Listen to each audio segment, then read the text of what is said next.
Hi everyone. Today I'm going to be talking about how different personality theories help explain the character Michael Scofield from the show Prison Break. I'll go through which theories I think were most useful and which ones didn't explain them as well. First, I looked at Freud.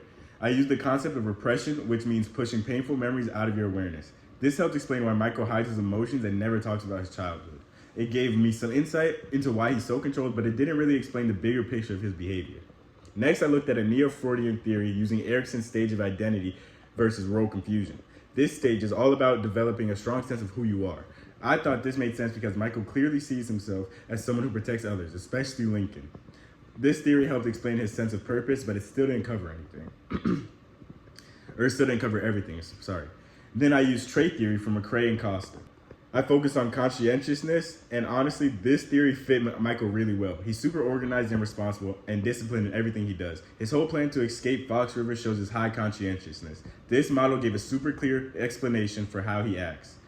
After that, I used Eisenach's biological theory, and I looked at introversion. Michael definitely acts like an introvert because he processes things quietly and thinks before doing anything. This helped explain his calm personality, but it doesn't really explain his motivation, so it was kind of limited. I also looked at Maslow's idea of self-actualization. Maslow says people want to reach their full potential. Michael fits this because he constantly uses his intelligence and creativity to try and save Lincoln and do what he thinks is right.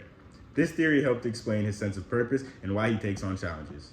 For learning theory, I used Bandura's observational learning. This helped me show how Michael learned from watching Lincoln's struggles and from observing inmates in prison. This theory explained where some of his skills and strategies came from.